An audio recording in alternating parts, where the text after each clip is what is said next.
It's the first gray color. It's a background color.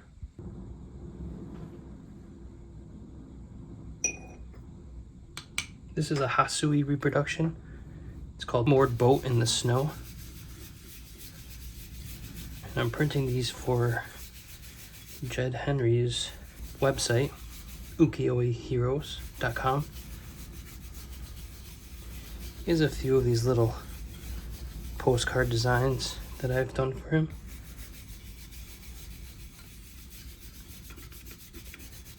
This print's about 6 or 7 impressions.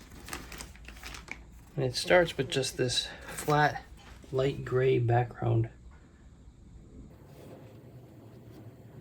It kind of marries everything together and adds a little depth to the print.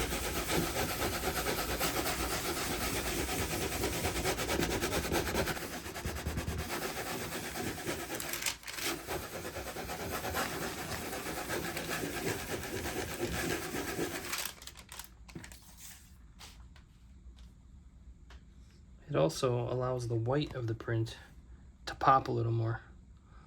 As you can see here. So it's just a nice flat, even print, or even impression. And now this is an example of what we're going for. It's kind of a darker scene. It's a little light in the distance. Little gradation here. A green gradation up, blue gradation down. Flat gray colors and a black. It's a nice little print.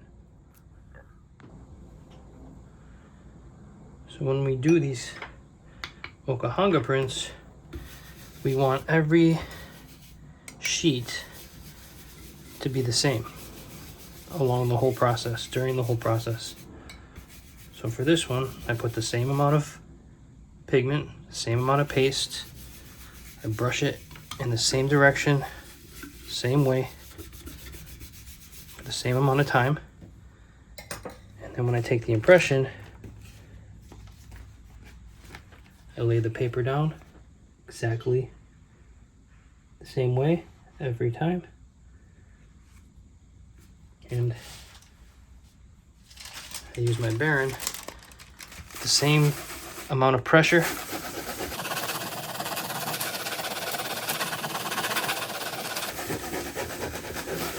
And I look to see that I'm hitting all the areas of the block evenly. I'm not wrapping the Baron over the edges, keeping it nice and flat. And when I take it off, peel slowly, and see I missed a little area up here. There's not enough pigment. I didn't use enough of the brush. Also, the block is getting a little dry. So I might need to add a little moisture. This is okay because we're doing a dark gradation over top.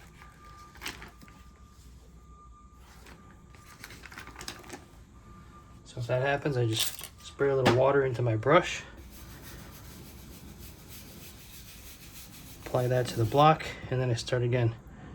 Pigment, paste, brush.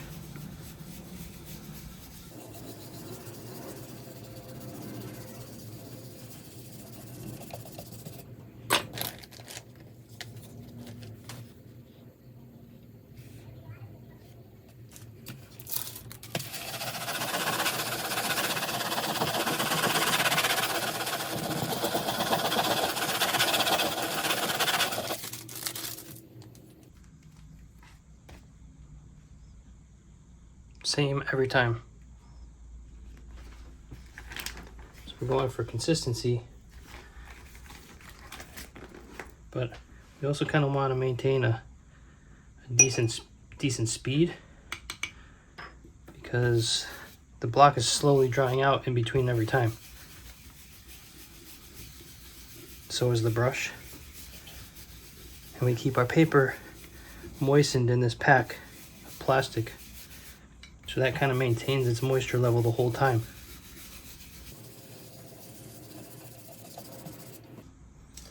Always make sure you keep your Kento marks clean from pigment.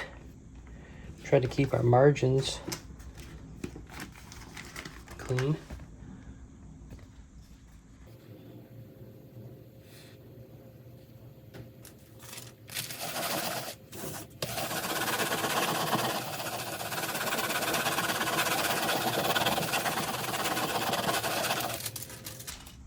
Once you get on a roll, you just keep on going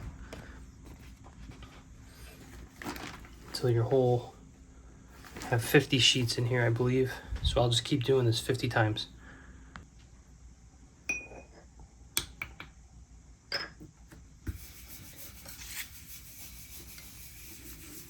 I use this little palette knife to keep this Kento clean, so I don't get ink on my print, the margin of my print.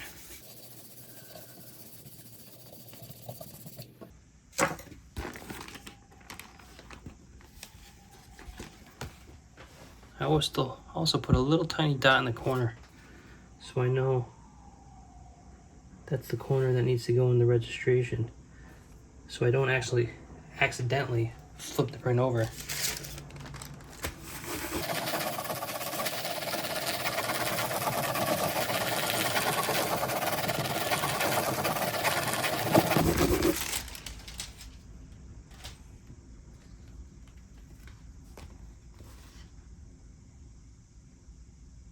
Could use a little more pressure there. I could lay it back down. Just give it a little more pressure in this corner.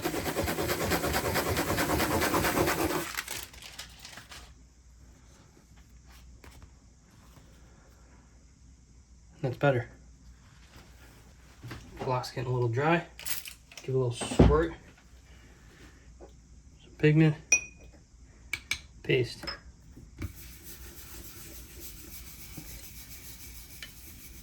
It's very repetitious.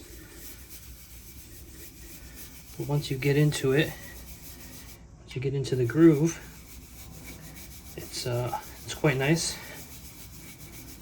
It's meditative. You're in the moment. You can't be distracted by your phone. You can't get distracted by other people while you're doing this, or your prints won't be consistent and they could get ruined. So if you're going to do a stack of 50, make sure you have enough time and you don't have any distractions to prevent you from finishing that whole stack.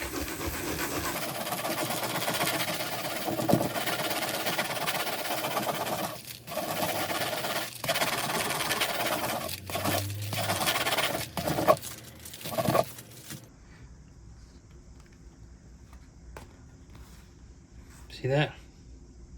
Pigment on the bottom. Gotta keep that clean. It's okay, it's not the end of the world, but we'll try to prevent that from happening.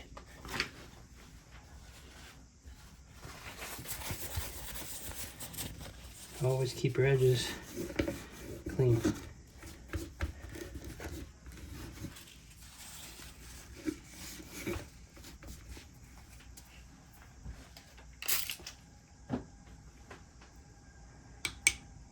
Plus, I want to stop putting pigment on the block. I'm going to put it in these negative areas.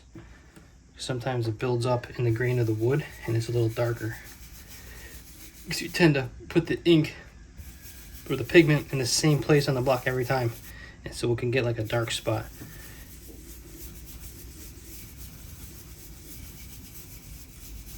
So I'll put it in these negative areas and I'll pull the ink in onto the block with my brush. I'm gonna make sure I clean this edge every time.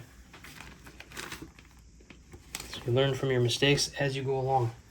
You have to adapt, solve the problem. That's what printmaking is all about. Problem solving.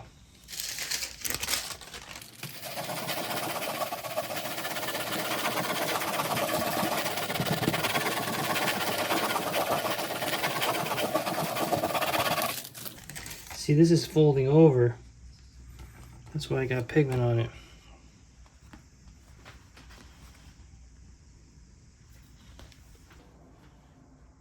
also have one of these Uplift desks, which are really nice to have. I can lower this or raise it up, and I can adjust according to whatever I'm doing. It's really nice. It's called Uplift. Not sponsored, but it's a really great product. Heavy duty. So if my back starts to hurt, I'll just kind of raise it up a little bit. And it gives me a different position.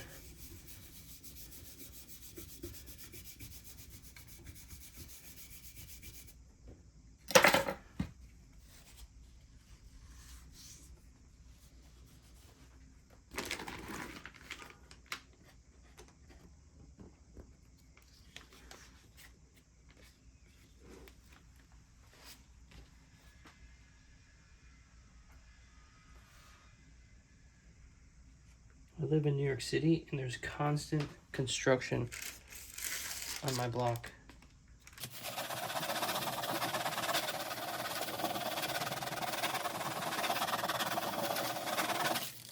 So there's always noises to contend with. And there's honking, there's fire sirens, and crying babies, barking dogs, you name it. The ideal situation for me would be living in the woods in a log cabin.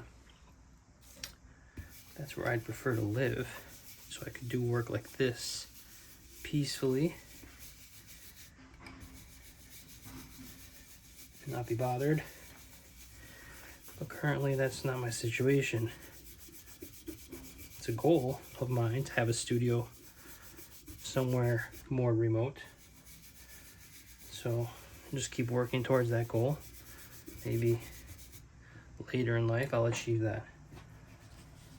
For now, I just have to deal with the stresses and noises of New York City.